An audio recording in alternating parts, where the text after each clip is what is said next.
नमस्कार. श्रीदेवी किचन प्रतिभाज रेसिपीमध्ये खूप खूप स्वागत आहे. आज आपण पाहणार आहोत गंगाफळची भाजी किंवा लाल भोपळ्याची भाजी. बनवायला सोपी अशीच रेसिपी असते, पण चव एखाद वेळेस काहींना आवडते, काहींना आवडत नाही. पण ह्या पद्धतीने जर बनवली, साधी सोपीच अशी रेसिपी आहे, तरीसुद्धा चव अगदी मंदिरातल्या भंडाऱ्यासारखी येते. चला तर मग सुरुवात करूया. तर इथे मी एक 300 ग्रॅम एवढा हा लाल भोपळा घेतला आहे किंवा गंगाफळ. तर लाल भोपळा घेताना असं हिरव्या पाटीचा पाहून घ्यायचा. तर हे पहा, थोडीशी काळपट हिरवी अशी जी पाट असते, साल असते, तर असं काळ्या सालीचा पाहून घ्यायचा. थोडीशी हिरवट हिरवट डार्क गर्द हिरव्या रंगाची असते, काळपट अशी दिसते, असा भोपळा घ्यायचा. असा भोपळा खायला मस्त आणि स्वाद किंवा गावरान अशी चव असते. आता ह्याचं जे बी आहे ते आपण हे काढून घेऊयात आणि ही भोपळ्याची फोड सर्व धुवून घेऊयात.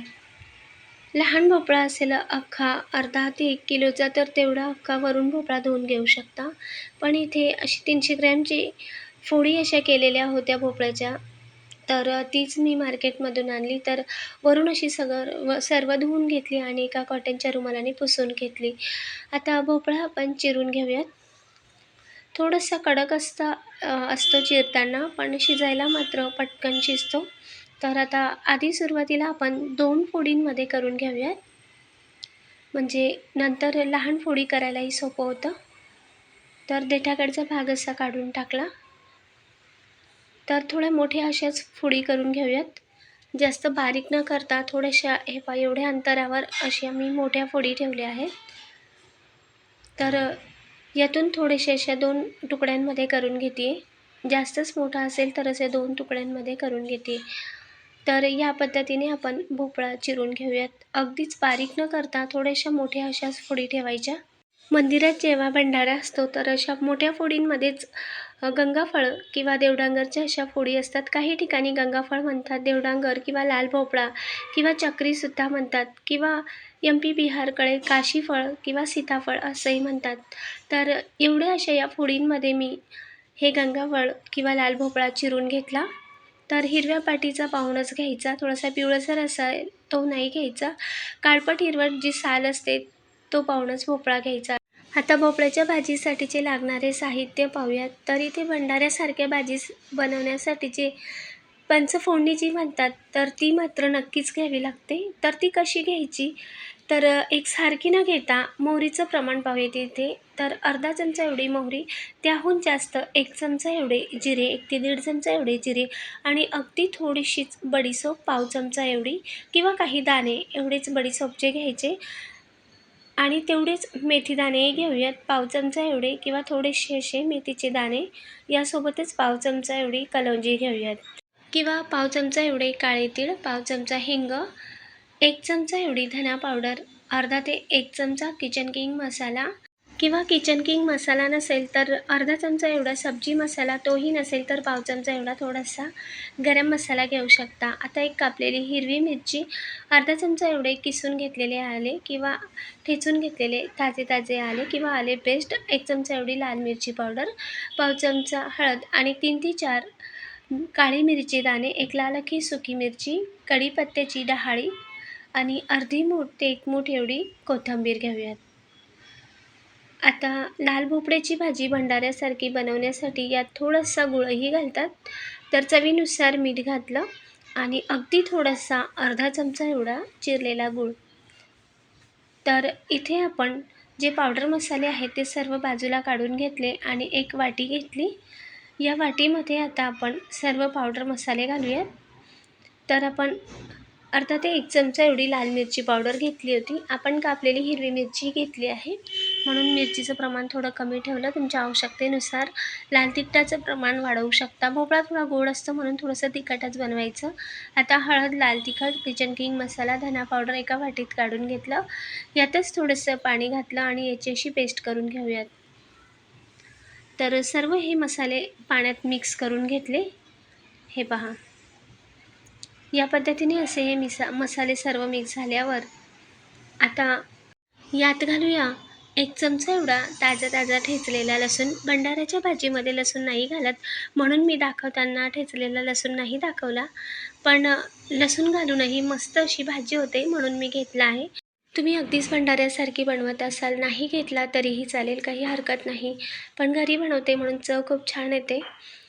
त्यानंतर आता गॅसवर कढाई ठेवून घेतली. तेल गरम झाल्यावर यात मोहरी घालूयात. मोहरी चांगली फुटू द्यायची, तेव्हा हिंग घालायचे आणि सुरुवातीला मोहरीच्या नंतरच हिंग घालायचे आणि त्यानंतर जिरे. या भाजीमध्ये पंचफोडणी फार महत्त्वाची आहे. मस्त अशी भंडाऱ्यासारखी चव येते मग. किंवा बडीशेप, काळी मिरी, मेथीदाणे. तुम्हाला नसेल आवडत काळे तीळ, नाही घातले तरी काही हरकत नाही. पण जिरे, मोहरी, हिंग, लाल अख्खी सुकी मिरचीची फोडणी मात्र नक्की करा, कढीपत्त्याची. आता मी इथे पंचफोडणी घातली, मेथीदाणे, एक लाल अख्खी सुकी मिरची, हिंग, मस्त अशी चरचरीत फोडणी होऊ दिली. आता कढीपत्त्याची पानं घातली. आता चरचरीत फोडणी झाल्यावर यातच घालूया आपण एक 5-6 ठेचून घेतलेल्या ताज्या लसूण पाकळ्या किंवा 1 चमचा एवढा ताजा ठेचून घेतलेला लसूण. आणि लसूणही मस्त लालसर होऊ देऊयात. तुम्हाला नाही घालायचा तरी काही हरकत नाही. लसूण मस्त लालसर होऊ द्यायचा, थोडंसं परतवून घेऊयात. व्यवस्थित असं परतल्यानंतर आता यात घालूया आपण जे पावडर मसाले पाण्यात थोडीशी पेस्ट करून घेतली होती ती घालूयात. तर धने पावडर, किचन किंग मसाला, हळद, लाल तिखट याची जी पेस्ट बनवून घेतली होती ती घालूयात. आणि मस्त अशी ही पेस्ट यात चांगली परतवून घेऊयात मध्यम आचेवर. तेल सुटेपर्यंत चांगलं परतवून घ्यायचं. आणि आता यात घालूया वरून किसून घेतलेले आलं आणि एक कापलेली हिरवी मिरची. हिरवी मिरची आणि किसलेले आलं असं वरून घातलं की मग आलेही कढईला चिटकत नाही आणि मिरचीही जास्त तळल्या जात नाही. मिरची मस्त मध्ये खाताना दाताखाली आली की छान लागते, कारण हे गंगाफळ किंवा लाल भोपळा गोडसर असतो, म्हणून ही वरून अशी हिरवी मिरची कच्ची छान लागते.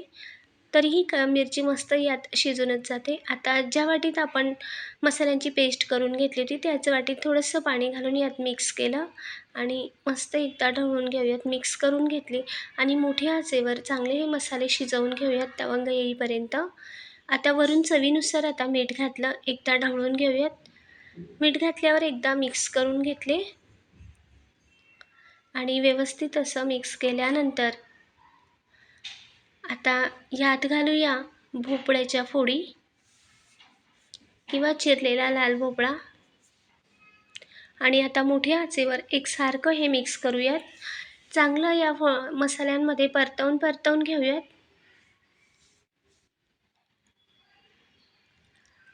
चांगलं परतल्यानंतर आता गॅस पुन्हा आपण मंद आचेवर करूयात आणि मंद आचेवर करून यावर ठेवूयात झाकण. तर आत्ताच मस्त या भाजीला तवंग आला आहे. तर मंद आचेवर झाकण ठेवून आता एक 3 ते 4 मिनटं ही भाजी शिजवून घेऊयात.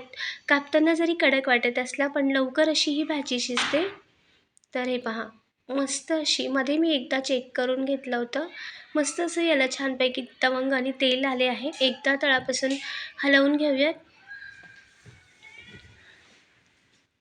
तेल असं वेगळं होत आहे तोपर्यंत आपण मस्त ही भाजी शिजवून घेतली. आणि आता वरून घालूयात चिरलेली कोथिंबीर. त्याआधी दाखवते की हे लाल भोपळा कसा शिजला आहे किंवा गंगाफळ. तर हे पहा, अगदी चमचा रोतास फोड वेगळी होते. चांगला असा भोपळा शिजला आहे. आतपर्यंत असा हा भोपळा मॅश होतोय. हे पहा, चमच्याने आपण दाबून पाहतोय तर मस्त असा भोपळा शिजला आहे. जास्त आपल्याला घोटून घ्यायचे नाही किंवा अगदीच पिठल्यासारखं करायचे नाही. फोडीही दिसल्या पाहिजे आणि आतपर्यंत लाल भोपळा शिजलाही पाहिजे. तर भंडाऱ्यात अशीच भाजी असते, अख्ख्या फोडी दिसतात. आणि वरून आता थोडासा चिरलेला गूळ घातला. एकदा आता मिक्स करून घेऊयात आणि मंद आचेवर चांगला गूळही यात मिक्स करून घेऊयात. तर भोपळाही चांगला शिजला आहे एक 3-4 मिनटातच. मध्ये 2 मिनटानंतर मी एकदा तपासून पाहिलं होतं, एकदा हलवून घेतली होती भाजी आणि पुन्हा 2 मिनटानंतर आपली भाजी चांगली शिजली. आता गॅस मंद आचेवर करून वरून थोडीशी चिरलेली कोथिंबीर घातली. गॅस आता बंद करूयात आणि गरमागरम लाल भोपळ्याची भाजी सर्व करूयात. तर भंडाऱ्यासारखी लाल भोपळ्याची भाजी किंवा गंगाफळची भाजी तयार आहे. काहींना या भाजीची चव आवडते, काहींना आवडत नाही, पण या पद्धतीने पुरीसोबत खाल्ली तर नक्कीच आवडीने खातात. भंडाऱ्यामध्ये पुरीसोबतच बनवली जाते. तर इथे मी भंडाऱ्यासारखे संपूर्ण जेवण बनवून घेतले. पुरी, भजी, मसाले भात आणि गंगाफळची भाजी. तर इथे मी ह्या पुऱ्या बनवल्या आहेत. तर 2 ते 3 तास या पुऱ्या अशा टम्म फुगलेल्या राहतात. जोपर्यंत की आपण अशी हाताने पुरी खाली प्रेस करत नाही, दाबत नाही, तोपर्यंत पुरी खाली बसत नाही. एवढीच टम्म फुगलेलीच राहते. विश्वासनीय सांगते 2 ते 3 तास या पुऱ्या टम्मच फुगलेल्या राहतात. पुरींचा व्हिडिओ जर हवा असेल तर एकदा कमेंटमध्ये नक्की सांगा आणि करून पहा. तर पुरीसोबत ही लाल भोपळ्याची भाजी मस्तच लागते. माझ्या मामाच्या गावाला आठवड्याभरचा भंडारा असतो राम मंदिरात, तेव्हा अशी पुरी, गंगाफळची भाजी, मसाले भात, भजी बनवली जाते. तीच रेसिपी तुमच्यापर्यंत शेअर केली. आवडल्यावर लाईक करा, शेअर करा, सबस्क्राईब करायला विसरू नका. कमेंटद्वारेही नक्की सांगा हां. नवीन रेसिपीसोबत पुढच्या भागात भेटूया. धन्यवाद.